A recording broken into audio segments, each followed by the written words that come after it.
So hello and welcome to the New Gig Podcast. I'm your host, Glenn Hodgson, and today I'm delighted to be joined by the founder of Freelance Business, Elina Jutelyte. How are you, Elina? Hi, Glenn. I'm very good. Thanks a lot. Very good indeed. How are you doing? I'm doing very well, thanks. So, Elina, please give us a little bit of more background about yourself and your journey, but also a bit more about the vision and purpose of freelance business, but also the very important month that we've got coming up here now in October. Yeah. Well, all life for the last 20 something years, all what I was doing is making sure people meet and talk. So I was actually producing that all my life. And this is what I do as my core business as a freelancer, helping customers to construct the events. And eventually when I became independent, and I always wanted to run my own business, when I became independent, I realized actually that I know nothing about how to do business, how to find customers, what sort of things I need to do about marketing myself and stuff like that.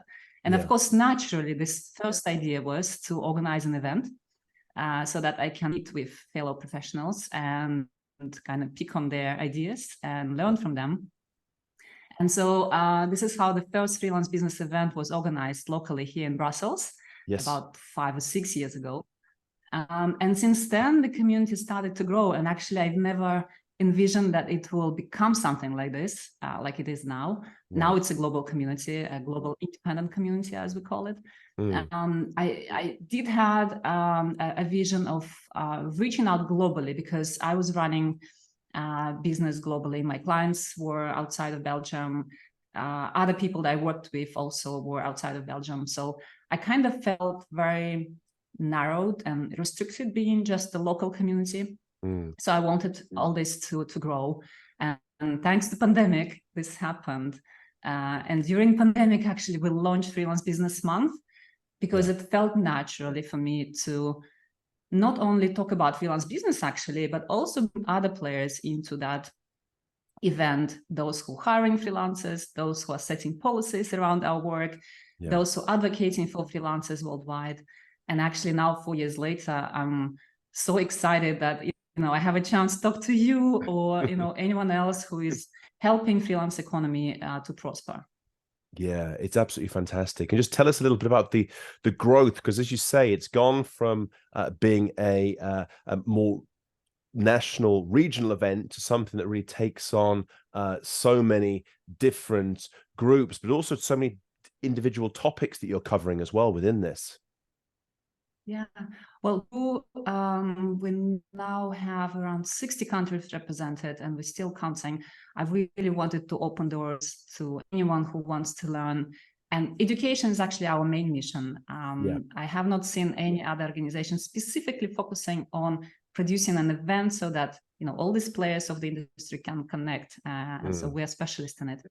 So 60 countries, 3,000 people have already passed through our platform. So these are the people who, got connected somehow with someone else or learned something new with our help. A part of Freelance Business Month, we run masterclasses, and there we had 700 people already participating.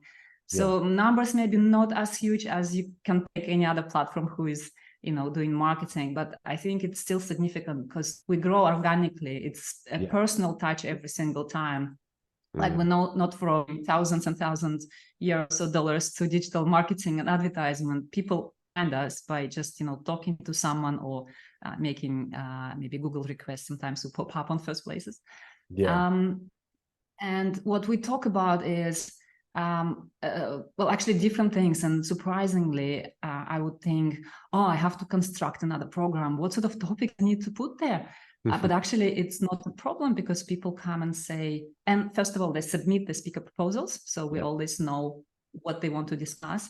Secondly, there's always something new that pops up, certain updates that we need to feature or certain techniques or platforms even.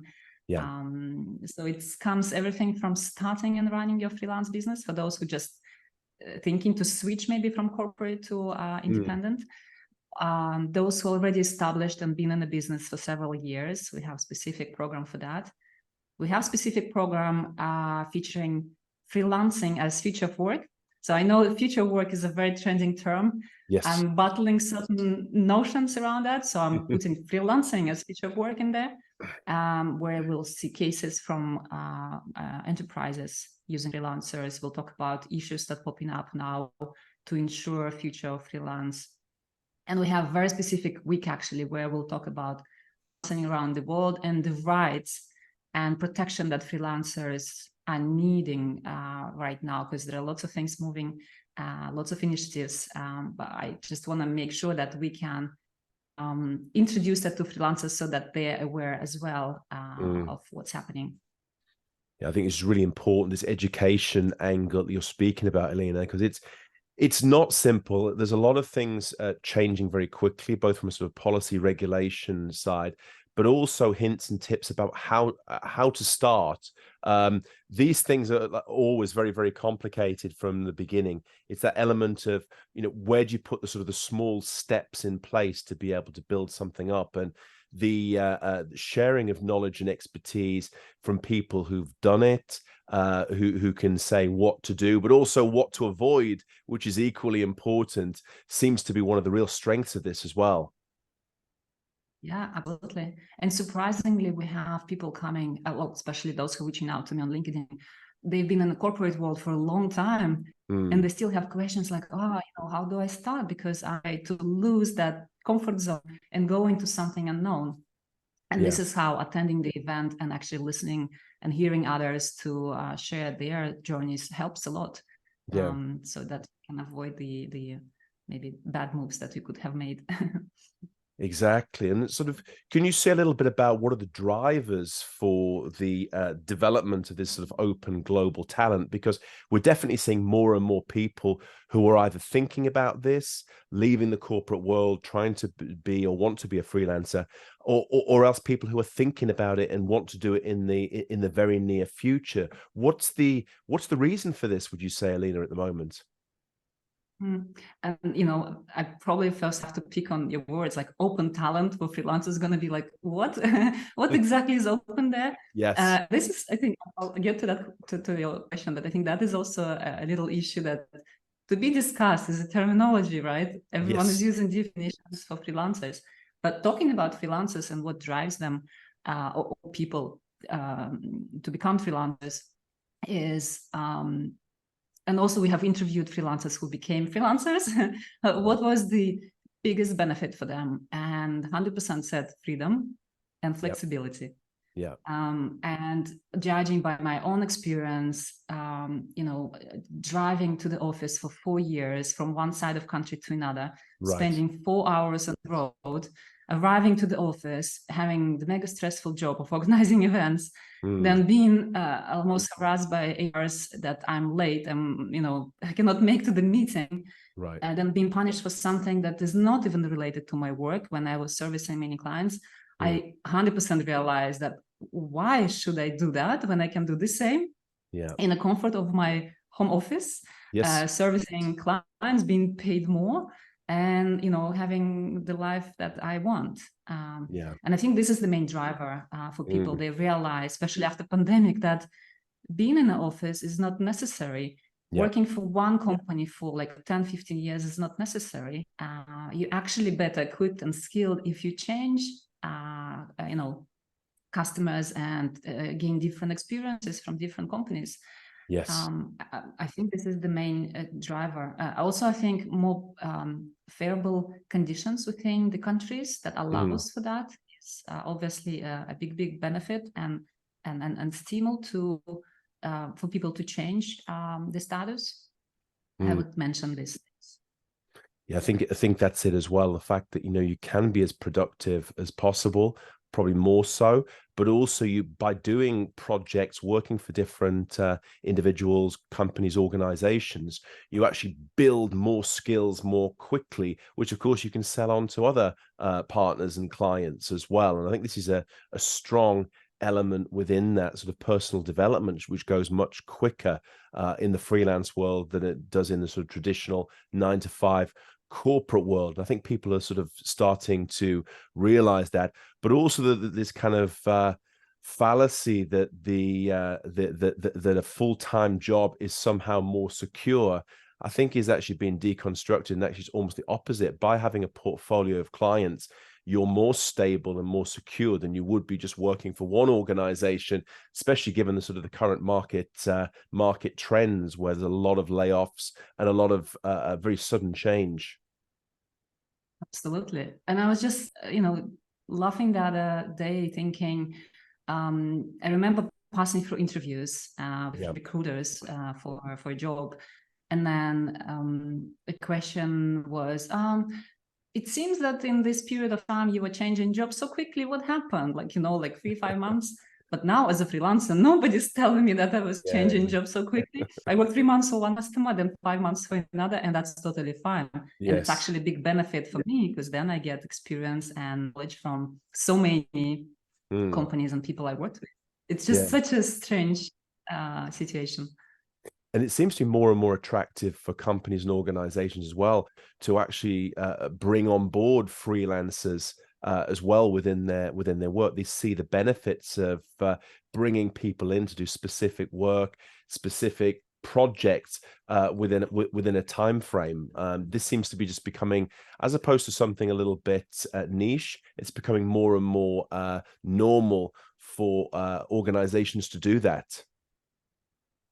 Yeah, that's true. And I would wish more organizations would realize that there are still, specifically if we look at the Belgium, and I had an interview with a local company here, big prices with bigger names, they've realized the added value. Smaller businesses, they're still very, conservative, right? They think freelancers is a threat. Actually, they come, they steal and go, not seeing any benefit out of it. So there's still more education to be done. And that's why actually the part of Freelance Business Month is about that. So that more companies open doors for freelancers and treat them respectfully. Not as someone just, doing some simple task, but someone comes there with expertise and they can deliver a very high quality product. So I would love to see that more and more. And I think this is a great point you raised there, Elina, because we see it time and time again that there's almost this hierarchy within companies and organizations whereby you've got the full-time employees, you have consultants and freelancers, and they're only given sort of 40-50% knowledge. They're kept deliberately outside of either certain meetings. They're not given all the information they need. And of course, this means that the freelancer sometimes can't deliver to the maximum of their ability, and also the organization loses as well, because they're not being able to harness the full potential, the full value from the talent that they're bringing on for the project. So it's kind of a mindset issue which still needs to be worked on, it seems. Yeah, absolutely. I've been in that situation as an external consultant. I was not invited to. Me too. Whatever arrangement I had for teams, and then you do feel a little bit as an outsider, and they're not fully into business actually. Because I think freelancers can be as or even more loyal to the company than employees, and they actually, the funny thing, can promote your company more than your own employees. Because we're so much connected. We work with different clients and, maybe represented by different groups. So that's definitely something that the leaders of those companies need to realize and make the change. Yeah. And what's your sort of feelings about where we're going? Just because you've got such a very good helicopter view, a global view on what's happening, Elina. What is the future of work, and where we're kind of heading with this? What are the trends that are coming up now and also in the near future, would you say? Interesting. I wanted to ask that question to you. Well, this is why I actually construct the program the way it is, so I can learn myself. What I see is, like you mentioned yourself, I noticed a little bit of a slowdown of freelance economy, just by my personal feeling and reading reports and hearing people talking. Perhaps this has to do with the fact that COVID is over and not we're not going crazy about that anymore. And I hear and see that companies are reverting back to bringing people to the office, which obviously affects the remote work. Yeah. And I think it's slowly growing. Why? Because connectivity becomes better. If we look like on a world landscape, more and more countries become more connected. The freelance revolution is penetrating those regions that were not open to that. And I'm talking right now about countries like Uzbekistan, Georgia, and that region who just exploring the benefit of freelance the economy. But I think also when we talk about economy as such, we talk about the platform economy, and this is also what I hear and see from reports, which is not actually taking into account the knowledge workers like ourselves, for example, right? Exactly. I'm pretty sure you're not on platform. I'm not on the platform, but we're still freelancing. Yeah. And I know many people who do that. They act as a business entity, in fact, even they being solo. So in the future, what I would like to see is that our category of freelancers has got a place, a voice, and the recognition into this global economy. So it's not only platform workers that are represented right now in policy-making institutions as well, but also the solo businesses like myself and yourself would have an access to the policy-making discussions, decisions, and actually can share our voice. This is what I would love to see. That is very strong, because no one's asking us, no one's listening. Well, not really as much as they should. I think there's, again, the education piece to really understand the growth of solo entrepreneurs, or sort of businesses with less than 5 people behind it, sort of freelancers as well. This is a massive growth in this area as well. And to understand the needs and wants of these people, and to think of the future of work as just ride hailing and food delivery, is just so limited. It exists, of course, but it's a tiny fraction of the overall freelancing future of work movement, which we're seeing at the moment. This is something that I think we need to be very strong on highlighting, because the knowledge worker category is something that is really growing, particularly because we see that the shortage of workers in specific sectors, particularly technology, knowledge workers, which cannot be found. And a lot of these people now do not want to be full-time 9-to-5 contracts with one employer. They want to be able to do projects in different areas, and to be able to have that freedom and flexibility that you talked about before, Elina. And to secure the talent that's needed, it's going to be the organizations, the companies will need to adapt to be able to bring in what they need. Yeah, absolutely. And just to mention a funny fact, here in Belgium, freelancers are categorized in all the statistics and reports together with fishermen and farmers. Nothing against fishermen and farmers, which is fantastic. They're doing a great job, but we just do different work.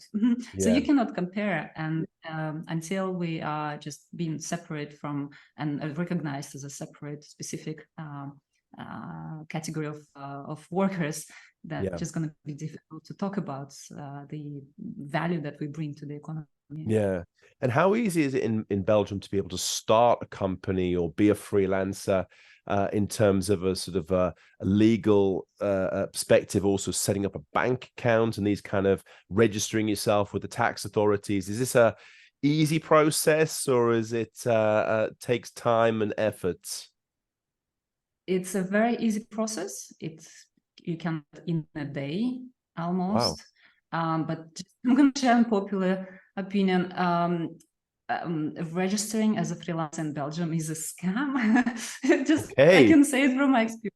Why? Okay. Because you better start a company. Okay. Just being through that pain for the last 5 years, I can tell that if you're aiming at earning a normal amount of money, to support living, register a company, because registering as a freelancer, you're taxed at 55%. And this will hit you 2 years later. Yeah. So imagine if you make a good living and you have not so good accountant who cannot actually project how much expenses you will be having in coming 2-3 years, then you're in big trouble. You are in big trouble. Yeah, I remember the Belgian tax, income tax is nothing to laugh about. It's very, very high anyway. So that's difficult, and especially if it comes later as well. To know what you've got and how much to be able to spend is very, very difficult in these in these spaces. But it's great that you've got sort of the Freelancer Month, and of course the European focus within this as well, to be able to share knowledge and expertise within the sector and help the freelancers themselves to make the right choices and educate themselves too. Yeah. Well, I kind of feel bad about what I've said, but that's the reality. And this is the type of things that I'd love to see changing, and somehow being able to influence the taxation rate at some point, because it's really, really dramatic. And I just don't feel like comparing with other countries, for example, the ones I mentioned, where freelancers paying 1% or 6% from the earnings, having little or to nothing administration, so they don't need to waste their time doing all that. Comparing to how much time I spend doing accounting here, for example, it's just, just doesn't really, fit in my head. Why, as a solo business with one person, I have to operate like a huge company? Yes. So somehow it's just not, I understand the purpose of paying high tax and the benefits that we get here, but still it just doesn't sound right. Yeah, absolutely not. Fully agree with that. So tell everyone about where they can get more information about the month, and to be able to sign up and take part, Elina. Very easy, freelancebusiness.com, and you'll get everything you need there. Come and join us, listen to the sessions, meet the speakers and attendees. You'll definitely love it, I'm sure. Excellent. Well, I'll put all the links in the description to this episode as well, and really look forward to it. And please be able to come back and update us on the latest trends, changes, and movements within this sector, Elina. But for now, thank you very much indeed for your time. Always a pleasure. Thanks a lot for inviting me.